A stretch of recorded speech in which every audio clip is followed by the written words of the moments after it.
Hello friends, आज मैं आप सभी के लिए सीटेट 2018 दिसंबर का जो ईवीएस का पोर्शन है वो लेकर आई हूँ। ईवीएस के 30 क्वेश्चन जो आए थे वो बहुत ही इंपॉर्टेंट है इस बार 2020 के लिए, क्योंकि सीटेट में पुराने ईयर के क्वेश्चन बहुत बार रिपीट हो चुके हैं, तो इसलिए ये बहुत ही इंपॉर्टेंट है। आप शुरू से लेकर एंड तक इस वीडियो को ज़रूर देखिए, अपने फ्रेंड्स के साथ शेयर करिए ताकि उन लोगों को भी फ़ायदा मिले इस वीडियो से। तो चलिए अभी टाइम वेस्ट ना करते हुए हम स्टार्ट कर लेते हैं।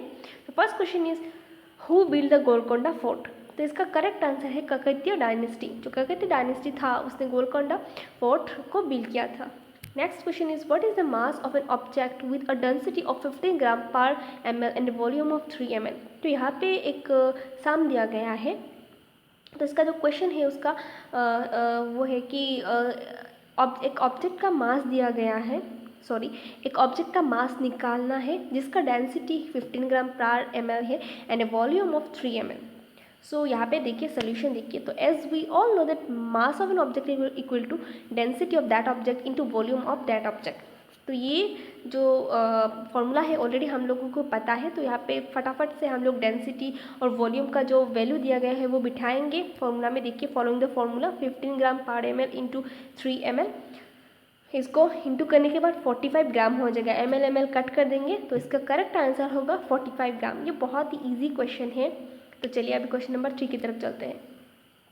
तो यहाँ पे क्वेश्चन जो है ये हुई the following is a scalar quantity.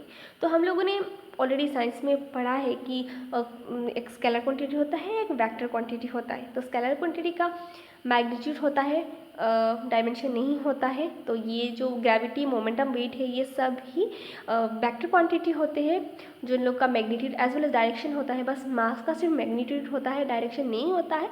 So that's an example of scalar quantity.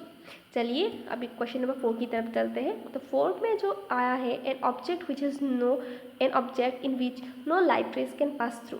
तो एक ऑब्जेक्ट होता है जिसके द्वारा कोई लाइट रे पास नहीं करता है, तो दैट ऑब्जेक्ट को क्या बोलते हैं? Translucent, transparent, convex, OPEC.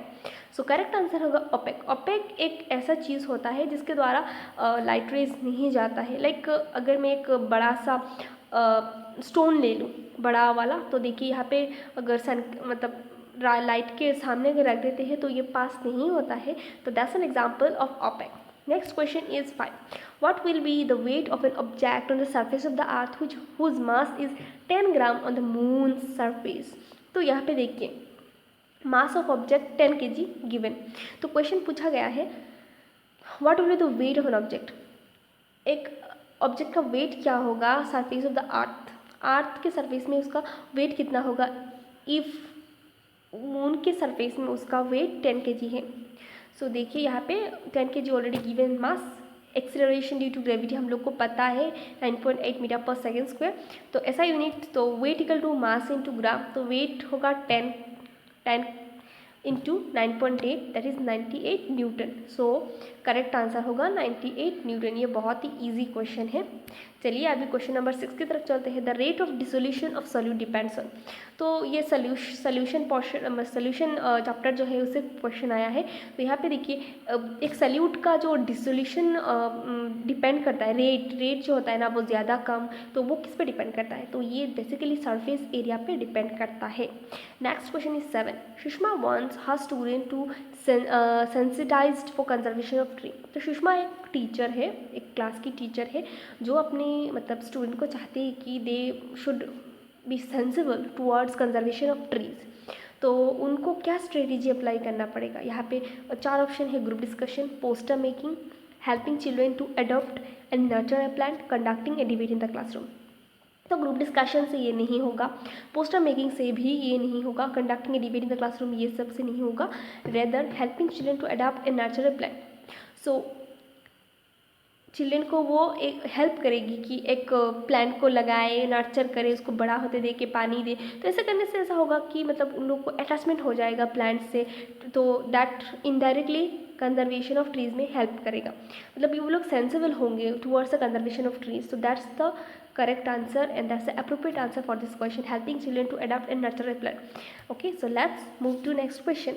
Abhay asked his student to do a survey in group. तो अभय एक टीचर है क्लास के, सिचुएशन बेस्ड क्वेश्चन बहुत आते हैं, तो आप लोग आपके जो पुराने जो नॉलेज है या फिर आप तो एक टीचर या फिर आपने पढ़ाई जो की DL.Ed B.Ed में, तो उसके जो नॉलेज है उसे लगाकर आप आराम से सॉल्व कर पाएंगे अगर सिचुएशन बेस्ड क्वेश्चन आए तो अभी देखिए अगर एक टीचर है तो उन्होंने क्या किया, he asked his student to do a survey in groups on disease that people in the neighborhood suffered from.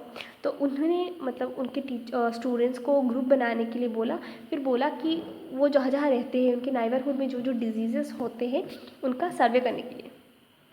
The survey is not mention in the text book. तो ये सर्वे बेसिकली टेक्स्ट बुक में था ही नहीं. Which option is not relevant for this teaching learning survey. तो कौन सा मतलब teaching learning strategy which is not relevant for this teaching, relevant नहीं है ये स्ट्रेटेजी. इसका करेक्ट आंसर होगा it help the community understand the disease that they suffer from. देखिए यहाँ पे ऑप्शन देखिए अच्छी तरह से, it help children to connect learning with real life. इसका जो पॉजिटिव जो वाइब है वो क्या क्या है, इट विल हेल्प, ये सर्वे करने से चिल्ड्रन कनेक्ट कर पाएंगे रियल लाइफ से. It enable children understand data handling and work together. Data handle कैसे करते हैं, वर्क टुगेदर वर्क कैसे करते हैं, इसका भी नॉलेज होगा. फिर it provides opportunity to interact with community.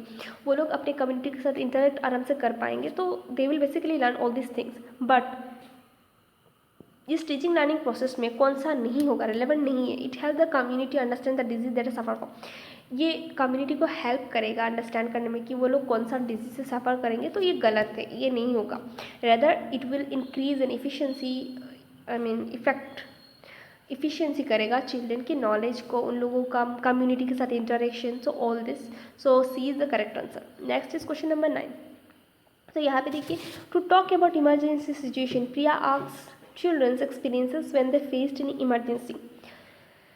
तो प्रिया भी एक टीचर है, उन्होंने अपने मतलब स्टूडेंट्स से एक्सपीरियंसेस के बारे में पूछा. Children narrated their experiences. तो यहाँ पे क्या है, इमरजेंसी सिचुएशन के बारे में प्रिया ने अपने स्टूडेंट को पूछा. तो स्टूडेंट ने भी अपने एक्सपीरियंसेस को related to fire, electric short, road accident बता दिया. क्या question access their existing understanding and resources such as road safety, advertisement from newspaper and LPG and electric bill to discuss safety guidelines on fire electric. Okay, so ये सारे पूछ के उन्होंने बहुत सारे मतलब रोड सेफ्टी के बारे में पूछा, एडवर्टाइजमेंट, ऑल दिस पूछा. Which the most appropriate approach Priya approach. Okay, तो ये सब करके मतलब कौन सा अप्रोप्रिएट अप्रोच प्रिया ने अप्लाई किया है अपने स्टूडेंट के ऊपर, तो ये है enquiry approach.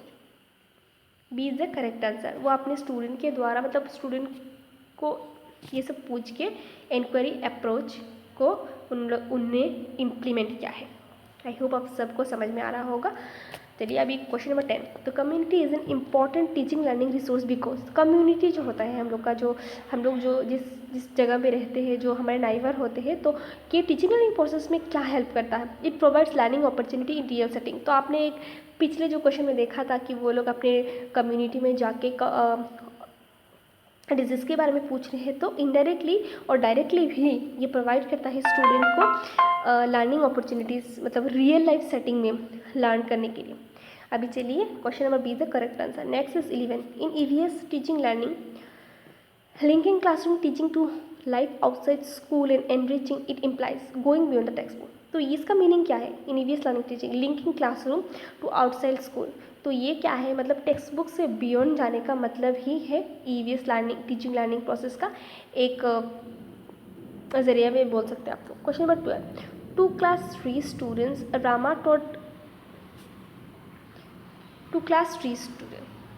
Rama taught that a father, mother and their children constitute nuclear family. तो क्लास 3 के स्टूडेंट है, रामा एक टीचर है, तो वो बोलते हैं कि a father, mother and their children constitute nuclear family. तो एक न्यूक्लियर फैमिली का एग्जाम्पल दे दिया. And if grand parents and other relative stay along with them it an extended family. तो what do you think of this. The teaching learning approach is not inclusive. Okay, तो ये जो मतलब एक teacher है रामा, वो ऐसे बोल रहे हैं कि एक फैमिली मदर फादर चिल्ड्रन करता है तो उसको न्यूक्लियर फैमिली बोलते हैं. If grand parents and other relatives करते हैं तो एक्सटेंडेड फैमिली बोलते हैं. तो what do you think of this. तो इसका करेक्ट आंसर है the teaching learning approach is not inclusive. तो ये जो अप्रोच है वो इंक्लूसिव नहीं है. Next question, which the following is are activities in EVS classroom. तो ईवीएस क्लासरूम में क्या क्या एक्टिविटीज करते हैं? Picture reading, field visit, use of blackboard. तो all this is the correct answer. ये बहुत ही इंपॉर्टेंट क्वेश्चन है। Next question is environmental studies curriculum में lead to holistic learning of children, all of this. If it is, environmental studies curriculum बहुत ही holistic हो सकता है if it is integrated, inclusive, thematic. Integrated हो, सबके साथ मिल के हो, इंक्लूसिव सब आ जाए, लाइक थीमेटिक, थीम बेसिस हो, तो ये हॉलिस्टिक हो जाएगा। तो all of this is the correct answer. Next is the EVS textbook has a chapter on snake charmer. It is intended to make children aware to be sensitize. So देखिए question number 15 जो है ये है the EVS textbook has a chapter on snake charmer. तो एक chapter है EVS textbook में snake charmer related. Snake charmer वो होते हैं जो स्नेक लेके घूमते हैं, फिर जगह जगह जाके जो नागिन डांस वगैरह दिखाते हैं, तो उसको स्नेक चार्मर बोलते हैं। It is intended to make children aware to be sensitize. तो यहाँ पे जो आंसर होगा, the snake charmer may not harm snake and they need to be provided with alternative before depriving them of the livelihood. तो ये जो chapter देखे मतलब चिल्ड्रेन लोग को बताता है कि मतलब the snake charmer they don't harm snakes, but उन लोगों का मतलब गुजारा करने के लिए वो सब ये सब मतलब ये काम करते हैं, दैट्स इट, उन लोगों को सेंसिटाइज करने के लिए। Next question is 16, which is the most relevant to the mid day meal time in school. इसका करेक्ट आंसर है it is a good teaching learning opportunity for EVS teaching learning. Next question is 17, what does learning without burden in the context of environmental simplifies. EVS studies में learning without burden का मतलब क्या है? Load of incomprehensive needs to be reduce. Next question is 18, what purposes does group learning severe in an EVS class. तो इसका correct option है B, to inculcate values of cooperation and working together to enable each child participate actively and learn। तो EVS learning classroom का मतलब purpose क्या है? To inculcate values and cooperation and working together. Okay, तो सब मिलके मतलब एक्टिवली पार्टिसिपेट करें और एक्टिवली सीखें। नेक्स्ट क्वेश्चन इज बाला का फुल फॉर्म क्या है? BALA। तो इसका है बिल्डिंग एस लर्निंग एड। ये इंपॉर्टेंट है, बहुत यूनिक क्वेश्चन है। BALA building as learning aid. Next is 20, what do alternative framework mean. Alternative framework क्या है? तो अल्टरनेटिव फ्रेमवर्क है ideas that different from the formally accepted explanations of the concept. तो alternative framework का इसका meaning option number A है। अभी चलिए क्वेश्चन नंबर 21 की तरफ चलते हैं। Women are weaker than man. Women are weaker than man, it's a myth, क्योंकि वुमेन वीकर नहीं है, दोनों इक्वल भी नहीं है। मतलब वुमेन का रोल्स एंड रिस्पॉन्सिबिलिटीज़ डिफरेंट होते हैं मैन का, तो उन लोगों को इक्वल या फिर एक दूसरे के नीचे ये सब बोल के मतलब ये सब नहीं बोलना चाहिए। तो यहाँ पे देखिए जो स्टेटमेंट है women are weaker than man, it's a myth, मतलब गलत, मतलब ये मिथ है। It's okay. तो question number 22, what is the location of Jammu and Kashmir and Goa with respect to Bihar in India. तो यहाँ पे देखिए एक ज्योग्राफी से क्वेश्चन आया है, तो मैप से आया है। तो ये क्वेश्चन है कि जम्मू एंड कश्मीर एंड गोवा बिहार के विथ रिस्पेक्ट टू लोकेशन क्या है। तो जम्मू एंड कश्मीर है नॉर्थ वेस्ट एंड गोवा है साउथ वेस्ट। अभी क्वेश्चन नंबर 20, ये सब क्वेश्चन बहुत आते हैं, तो आप लोग अच्छी तरह से देख लीजिएगा। Next is under which of the following condition will the process of evaporation be slowest. तो जब both surface area and temperature decrease होता है तब प्रोसेस ऑफ इवापोरेशन स्लोएस्ट होता है। Next is question number 24, the ability to understand relative positions of places, distance and direction. तो ये देखिए ये मैपिंग स्किल है इसका आंसर। तो मतलब relative position of places, distance and directions का जो एबिलिटी होता है किसी को, तो इसको मैपिंग स्किल कहते हैं। बहुत लोगों का मैपिंग स्किल बहुत अच्छा होता है, आप भी पढ़ाई करिए, आपका भी मैपिंग स्किल बहुत अच्छा हो जाएगा। चलिए अभी क्वेश्चन नंबर 25 की तरफ चलते हैं। Which national NCF recommended environmental studies to be taught as an integrated curricular area at the primary level. तो NCF 2000 जो है वो बोलता है कि एनवायरमेंटल स्टडीज़ एक इंटीग्रेटेड करिकुलर में प्राइमरी लेवल में पढ़ानी जानी चाहिए। चलिए क्वेश्चन नंबर 26 देखते हैं। Which region has the practice of shifting cultivation in India. तो ये शिफ्टिंग कल्टिवेशन ऑफ इंडिया या फिर जूम कल्टिवेशन भी बोलते हैं, ये हमारे नॉर्थ ईस्टर्न रीजन में होता है। तो इसका करेक्ट आंसर है नॉर्थ ईस्टर्न रीजन, या फिर असम में भी, अगर ऑप्शन में असम दिया जाएगा तो असम में आप बोल सकते हैं। Question number 27. Which one of the following statement is not true for hydropower generations from river dams? तो obviously हम लोग को सबको पता है कि डैम्स के द्वारा ही मतलब हाइड्रो पावर इलेक्ट्रिसिटी बनता है, तो इसमें चार ऑप्शंस है, कौन सा गलत है? It does not pollute water और एयर, करेक्ट है. Hydro power facilitate can have large environmental impacts. Dams discipline indigenous people from the river lifelines. And the correct answer is dams encourage sustainable growth. तो यहाँ पे not true, dams कभी भी encourage नहीं करते sustainable growth. Obviously ये due to modernisation या फिर टेक्नोलॉजी के इम्प्रूवमेंट से बहुत ही अच्छा है, बट इसका बहुत ही निगेटिव इफेक्ट है. तो डैम्स कभी भी एनकरेज नहीं करते सस्टेनेबल ग्रोथ्स. तो 28 चलिए. Which of the following is are green house gases. तो ग्रीन हाउस गैसेस हम लोगों ने पढ़ा था, carbon dioxide, methane, water vapour, बहुत सारे होते हैं. तो यहाँ पे ऑप्शन है all of the above is the correct answer. Next is why a cold desert in India not affected by monsoon. तो इसका करेक्ट आंसर है cold desert lie in the rain shadow of the Himalaya. तो cold desert जो होते हैं वो rain shadow of Himalayas के पास रहते हैं, तो that's why they are not affected by the monsoon.